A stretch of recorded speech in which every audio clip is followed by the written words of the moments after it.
नमस्ते, म फुंसा बोल्दैछु। मेरो फुंसा मिनी वर्ल्डमा तपाईहरु सम्पूर्णलाई स्वागत गर्न चाहन्छु। आज चाहिँ मेरो तानको सेटमै बसेर तपाईहरुलाई सम्बोधन गरिरहेको छु।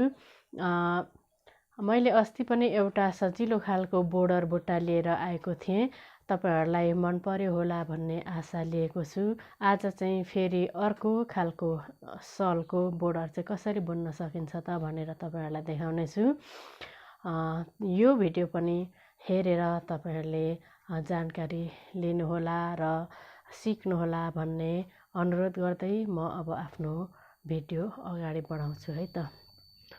हामीले चाहिँ सल बुनिसकेपछि यहाँ अब लास्टमा कसरी बोर्डर बनाउने भन्दा बुट्टा सकेपछि यो 1 इन्च बुन्ने सादा। अब त्यसपछि मैले आज चाहिँ सजिलो खालको भनेको छु। अब हामीले चाहिँ लाइन मात्रै लाउने है त। यो सेतो धागो मैले लिएको छु। सधैँको जस्तै यो सेतोलाई 4 गर्ने र यसलाई 8 गर्ने।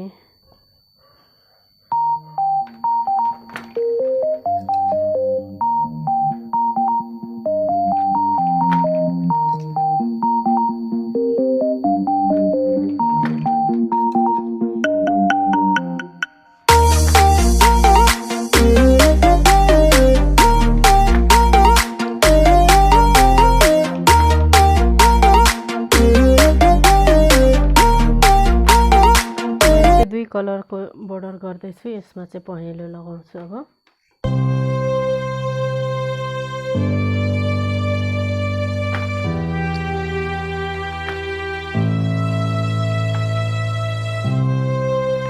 सेतो र पहेँलोको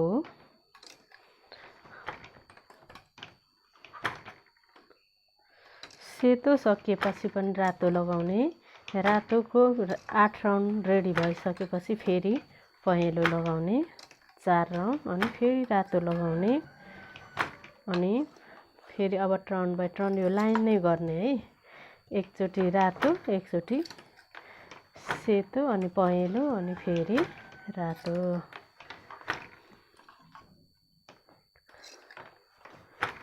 यो बोर्डरमा चाहिँ हामीले कुनै पनि प्रकारको बुट्टाहरू राख्नु पर्दैन। यो सजिलो छ सिक्नको लागि।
लाइन भयो। अब 17 पुगेपछि मेरो पुग्छ। 17वटा लाइन मात्रै बनाउँछु।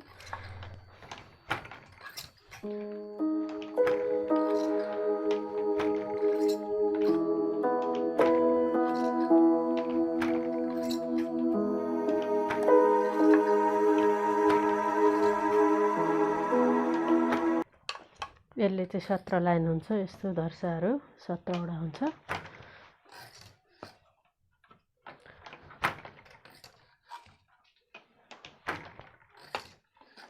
अब यसपछि चाहिँ हाम्रो यो सेतो र पहेँलोको काम सक्यो। काट्ने यसरी छेउमा।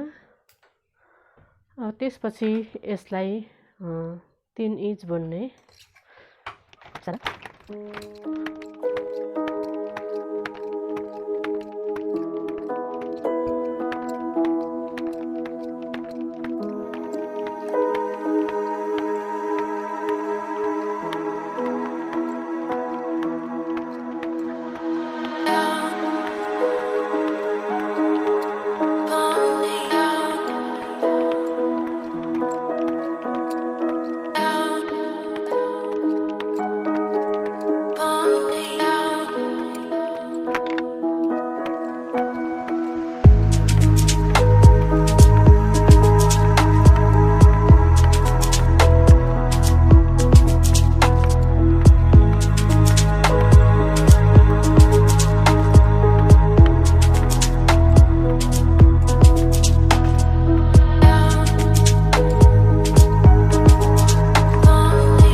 अब यहाँ नाप्ने है ठ्याक्कै। ल धेरै पो बुनिहालेछु है मैले त। यो 3 इन्च र पनि धेर भएछ। जम्मा हाम्रो बोर्डर चाहिँ कति हुन्छ भने यो चाहिँ 10 इन्चको भएछ। अलिकति 10 इन्च पुगेन हाम्रो बोर्डर। 10 इन्च 9 इन्च कसैले 5 इन्चको पनि बुन्छन्। म चाहिँ नर्मली 10 इन्चसम्म बुन्छु। यो चाहिँ 9.5 इन्चको भएको छ। अब यो चाहिँ यो चाहिँ यो लास्टमा बोर्डर सकिएपछि चाहिँ यसरी सियोले सिलाउनु पर्छ। यसको मतलब चाहिँ यो धागो फुस्केर नजाओस् भन्नको लागि बिट मार्ने हो। अनि बोर्डर सुरु गरेपछि पनि सियोले सिलाउनु पर्छ। सुरु र अन्त्यमा यसरी हामीले सियोले हातैले सिलाउनु पर्छ है। आजको मेरो भिडियो तपाईहरुलाई कस्तो लाग्यो? मलाई आशा छ अवश्य पनि तपाईहरुलाई केही न केही ज्ञान मिल्यो होला भन्ने लागिरहेछ। कमेन्ट गर्नुहोला कस्तो भिडियो बनाऊँ, कुन बुट्टा बनाऊँ भनेर। यदि अनि तपाईहरु मेरो फेसबुकमा आउनु भएको छ भने यो बुट्टाको भिडियो बनाउनुहोस् भनेर तपाईहरुले भिडियो जुन बुट्टा चाहनुहुन्छ त्यो बुट्टाको फोटो पनि मलाई मेसेन्जरमा पठाइदिनु भयो भने म तपाईहरुलाई त्यस्तै बुट्टा बनाएर भिडियो बनाउने कोसिस गर्दछु। ल आजको लागि चाहिँ मेरो सल पनि सकियो, मेरो भिडियो पनि यही अन्त्य गर्छु। हस् त, बाई बाई, नमस्ते।